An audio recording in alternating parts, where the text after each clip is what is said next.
எண்ணம் சொல்லாகும், சொல் செயலாகும். நல்லதே நினைப்போம், நல்லதே நடக்கும். அனைவருக்கும் வணக்கம். நான் உங்கள் ஜோதிடர் ஐஸ்வர்யா மஞ்சுளா தேவி. முயற்சி நம்ம எல்லாருமே பண்ணிட்டு இருக்கோம். அந்த முயற்சி பண்றவங்க எல்லாருக்குமே வெற்றி கிடைக்குதா அப்படிங்கிறத ஒரு கேள்விக்குறி. அதே நம்மளுடைய ஒரு ஆசையாகவும் இருக்குது. அப்போ நம்மளுடைய ஜாதக அமைப்பு வைத்து பார்க்கும் பொழுது யாருக்கு முயற்சிகள் செய்தால் அது வெற்றியாக மாறக்கூடிய சூழல்கள் அதிகமாக உள்ளது என்பதை தான் இந்த வீடியோவில் நம்ம பார்க்க போகிறோம். முயற்சி அப்படிங்கிறது மூன்றாம் பாவகம். அந்த முயற்சியே வெற்றியை கொடுக்கணும் அப்படின்னா 3-11 சம்பந்தம் இருக்கணும். அப்போது நம்மளுடைய வெற்றியினுடைய ரகசியம் எந்த பாவகத்தில் இருக்குன்னு பார்த்தீங்கன்னா மூன்றாம் பாவகத்தில் இருக்கு.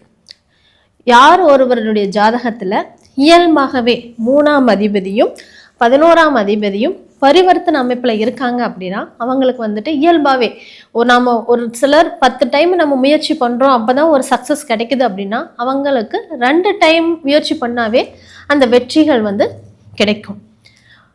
ஒருவனுடைய ஜாதகத்தில் நம்மளுடைய மூன்றாம் இடத்துல அந்த 3ஆம் இடம் லக்ன பாவரனுடைய வீடாக இருந்தால், அப்போ லக்கண பாவர்னா யாரு, லக்கர் சுபர்னா யாருன்னு ஃபர்ஸ்ட் நம்மளுக்கு தெரிஞ்சிருக்கணும்.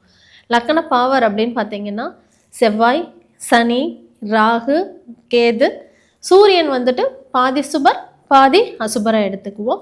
அதே மாதிரி சந்திர பகவான் தேய்பிரை சந்திரனாக இருந்தால் அவர் பாவரனுடைய வீடாகவும், அதே முழு பௌர்ணமி சந்திரனாக இருக்கும் பொழுது வளர்பறை சந்திரனாக இருக்கும் பொழுதும் அதை சுபராகவும் நம்ம கருத்தில் கொள்வோம்.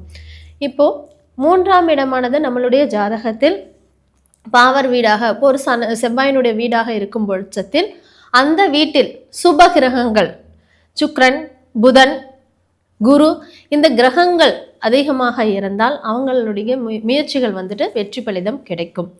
அதே ஒருத்தனுடைய லக்கணத்துக்கு 3ஆம் வீடு சுபருடைய வீடாக இருந்ததுன்னா அதில் பாவர்கள் குடியிருக்கும் பொழுது, பாவர்கள் இருந்தார்கள்னா செவ்வாயோ இல்லை சனியோ ராகு கேது இருக்கும் பொழுது அவர்களுக்கு நிச்சயம் முயற்சிகள் பலிதமாகும். எக்ஸாம்பிள், இப்போ ஒரு மகர லக்கணக்காரர்களாக இருக்காங்க, அவங்களுடைய 3ஆம் வீடு மீனம். அப்போ மீனம் சுபர் வீடு. அப்போ அந்த சுபர் வீட்டில் ஒரு சனி பகவானோ ஒரு செவ்வாய் பகவானோ, சனி பகவான் லக்னாதிபதி, அந்த லக்னாதிபதி இருக்கலாம், அல்லது செவ்வாய் ராகு அந்த பாவர்கள் இருக்கும் பொழுது அந்த தசாபுத்தி காலங்கள் இப்போ எனக்கு ஜாதகத்தில் இருக்குது, பட் அந்த டைம் எல்லாமே எனக்கு வெற்றிகள் பலிதமாகுமா அப்படின்னா அந்த தசா புத்தியோ எந்த கிரகங்கள் அந்த வீட்டில் பயணம் செய்கிறாரோ அந்த வீட்டில் இருக்கிறார்களோ அந்த காலங்களில் அந்த தசாவோ புத்தியோ வரும் காலங்களில் உங்களுடைய முயற்சிகள் அனைத்தும் வெற்றி கிட்டும். அதே மாதிரி கோச்சார கிரகங்கள் இப்போ 3ஆம் வீட்டில் இப்போ சுப பாவர வீட்டில் 3ஆம் வீடாக இருக்கும் பொழுது சுப கிரகங்கள் கோச்சாரத்தில் வரும் காலங்களிலும் அவருடைய முயற்சிகள் வெற்றி கிடைக்கும். இப்போ ஃபார் எக்ஸாம்பிள் ஒருத்தர் விருச்சிக லக்கணமாக இருக்கிறாருன்னு வச்சுக்கலாம். விருச்சிக லக்கணம் சுபர் வீடா பாவர் வீடான்னு பார்த்தோம் அப்படின்னா விருச்சிகம் செவ்வாய் அது நேச்சுரலாகவே அது பாவ கிரகத்தினுடைய வீடு. அதனுடைய விருச்சிகத்துக்கு 3ஆம் இடம் பார்த்தீங்கன்னா மகரமாக வரும். அப்போது மகரத்தினுடைய வீடு எது, அதுவும் பாவருடைய வீடு. அந்த வீட்டில் போய் செவ்வாயை உச்சம் பெற்றிருந்தாலும் உங்களுக்கு சுப பலன் கிடைக்குமா அப்படின்னா கிடைக்காது. ஏன்னா செவ்வாயும் சனியும் பகை கிரகங்கள். அப்போ ஒரு பகை கிரகம் இன்னொரு வீட்டில் போய் நல்ல வீடாக இருந்தாலும் உச்சம் பெற்றிருந்தாலும் அந்த காலத்தில் எனக்கு நல்ல பலன் கிடைக்குமான்னு கேட்டிங்கன்னா கிடைக்காது. ஸோ நம்மளுடைய ஜாதகத்தில் அந்த கிரகங்கள் நல்ல நட்பு கிரகத்தினுடைய வீட்டில் இருக்கிறதா, பகை கிரகங்களுடைய தொடர்பு இருக்கிறதா, அதையெல்லாம் பேஸ் பண்ணி தான் நம்மளுடைய தசாமுத்தி காலங்கள் சாதகமாக இருக்கும் காலத்தில் நம்மளுடைய முயற்சிகள் அனைத்தும் வெற்றி கிடைக்கும். ஒவ்வொருடைய ஜாதகத்திலும் எல்லாருக்கும் முயற்சி வெற்றி கிடைக்கக்கூடிய தன்மை உண்டு. எனக்கு மட்டும்தான் இருக்கு, ஒரு சிலருக்கு மட்டும்தான் அவங்களுடைய முயற்சி வெற்றி கிட்டும், எனக்கு அந்த பலன் இல்லை, எனக்கு அந்த கொடுப்பனை இல்லைங்கிறது கிடையாது. 12 லக்கணக்காரர்களுக்கும் 12 ராசிக்காரர்களுக்கும் அவர்களுடைய முயற்சிக்கு தகுந்த வெற்றி உண்டு.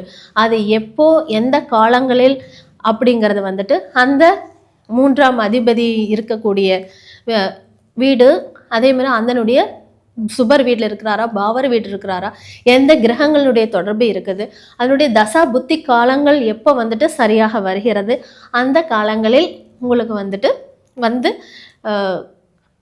முயற்சிகள் அனைத்தும் வெற்றியே கிடைக்கும்.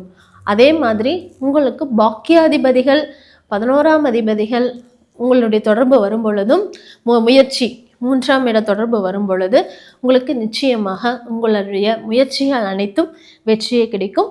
மீண்டும் ஒரு நல்லதொரு வீடியோவில் மற்றும் ஒரு பதிவில் சந்திக்கலாம். நன்றி. வாழ்க வளமுடன்.